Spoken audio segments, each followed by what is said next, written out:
সবাইকে স্বাগত জানাচ্ছি বিডি ভিউজে। আপনাদের সাথে আছি আমি সুস্মিতা দাস।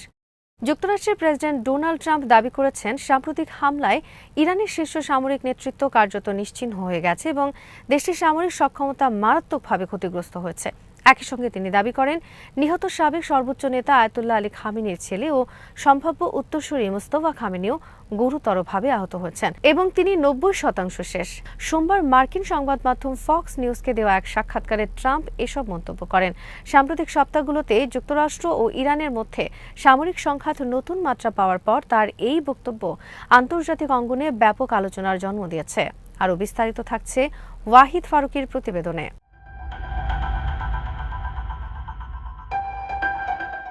সাক্ষাৎকারে ট্রাম্প বলেন, ইরানের সামরিক অবকাঠামো এখন পর্যন্ত কার্যত ভেঙে পড়েছে। তার দাবি, দেশটির নৌবাহিনী, বিমান বাহিনী এবং আকাশ প্রতিরক্ষা ব্যবস্থা কার্যক্ষমতা হারিয়েছে। তিনি বলেন, তাদের কোনো নৌবাহিনী নেই, তাদের কোনো বিমান বাহিনী নেই, সব শেষ হয়ে গেছে। তাদের আকাশ প্রতিরক্ষা ব্যবস্থা ধ্বংস হয়ে গেছে। তাদের নেতারা সবাই নিহত হয়েছে। ইরানের সামরিক নেতৃত্ব প্রসঙ্গে ট্রাম্প আরও বলেন, তাদের সেরা নেতারা নিহত হয়েছেন আর তারা নেই। খামেনি চলে গেছেন। সাক্ষাৎকারে ট্রাম্প আরও দাবি করেন, আলী খামেনির ছেলে মোস্তফা খামেনিও গুরুতরভাবে ক্ষতিগ্রস্ত হয়েছেন। তার ভাষায়, তার ছেলে 90% শেষ। তবে তিনি এই দাবির পক্ষে কোনো গোয়েন্দা তথ্য, সামরিক মূল্যায়ন বা অতিরিক্ত প্রমাণ উপস্থাপন করেননি।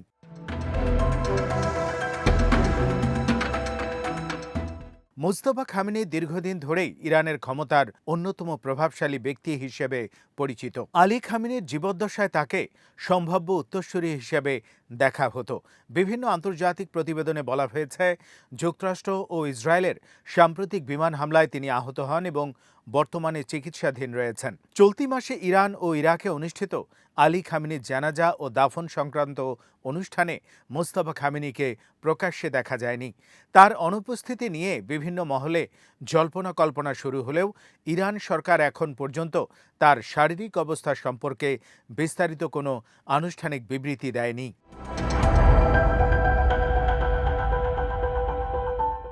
ট্রাম্পের এই মন্তব্য এমন সময় এলো যখন গত সপ্তাহান্তে যুক্তরাষ্ট্র ও ইরানের মধ্যে নতুন করে পাল্টাপাল্টি হামলার ঘটনা ঘটেছে। দুই দেশের মধ্যে চলমান সংঘাতের ফলে মধ্যপ্রাচ্যের নিরাপত্তা পরিস্থিতি আরও অস্থিতিশীল হয়ে উঠেছে।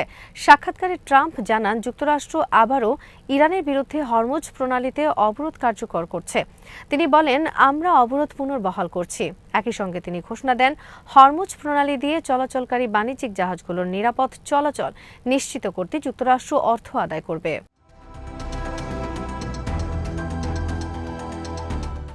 ট্রাম্পের এই বক্তব্য কয়েক শতাব্দী ধরে প্রচলিত আন্তর্জাতিক নৌ চলাচলের নীতির সঙ্গে সাংঘর্ষিক বলে মনে করছেন অনেক বিশ্লেষক। কারণ দীর্ঘদিন ধরে যুক্তরাষ্ট্র বিশ্বের বিভিন্ন সমুদ্রপথে অবাধ নৌ চলাচলের স্বাধীনতার পক্ষে অবস্থান নিয়ে এসেছে। হরমুজ প্রণালী বিশ্বের অন্যতম গুরুত্বপূর্ণ সামুদ্রিক বাণিজ্য পথ।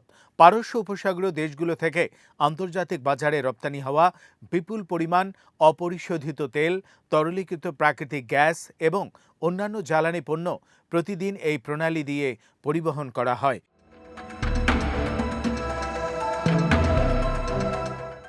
বিশ্বের জ্বালানি সরবরাহের একটি উল্লেখযোগ্য অংশ এই নৌপথের উপর নির্ভরশীল। ফলে সেখানে সামরিক সংঘাত বা জাহাজ চলাচলে বাধা সৃষ্টি হলে আন্তর্জাতিক জ্বালানি বাজারে অস্থিরতা দেখা দিতে পারে। ট্রাম্পের দাবি অনুযায়ী সাম্প্রতিক সামরিক অভিযানে ইরানের প্রতিরক্ষা সক্ষমতা ব্যাপকভাবে দুর্বল হয়েছে। তিনি বলেন, দেশটির বিমান প্রতিরক্ষা ব্যবস্থা ধ্বংস হওয়ায় তারা আর নিজেদের আকাশসীমা কার্যকরভাবে রক্ষা করতে পারছে না। এছাড়া সামরিক নেতৃত্বের বড় অংশ নিহত হওয়ায় ইরানের কমান্ড কাঠামো মারাত্মকভাবে ক্ষতিগ্রস্ত হয়েছে বলে দাবি করেন মার্কিন প্রেসিডেন্ট।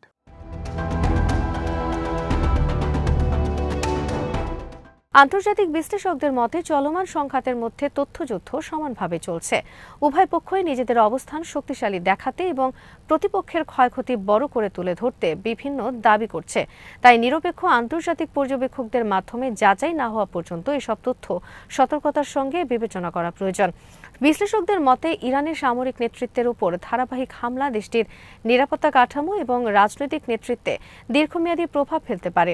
বিশেষ করে আলী খামেনির মৃত্যুর পর সম্ভাব্য উত্তরসূরি হিসেবে আলোচনায় থাকা মোস্তফা খামেনির শারীরিক অবস্থা নিয়ে অনিশ্চয়তা তৈরি হলে ক্ষমতার ভারসাম্যেও পরিবর্তন আসতে পারে।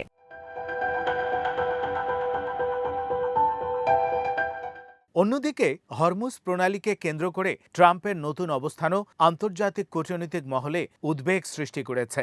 বিশ্বের বহু দেশ এই নৌপথের ওপর তাদের জ্বালানি আমদানির জন্য নির্ভরশীল। ফলে সেখানে অবরোধ, সামরিক উত্তেজনা বা অতিরিক্ত নিরাপত্তা ফি আরোপ বৈশ্বিক অর্থনীতি ও বাণিজ্যের ওপর নেতিবাচক প্রভাব ফেলতে পারে। মধ্যপ্রাচ্যে চলমান এই সংঘাত শুধু সামরিক ক্ষেত্রেই নয়, কূটনৈতিক অঙ্গনেও নতুন সংকট সৃষ্টি করেছে।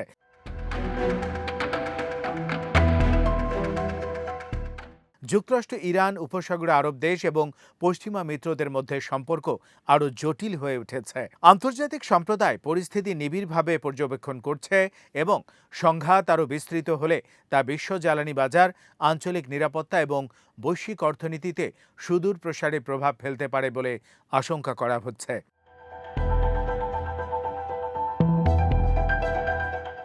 আজ এখানেই শেষ করছি।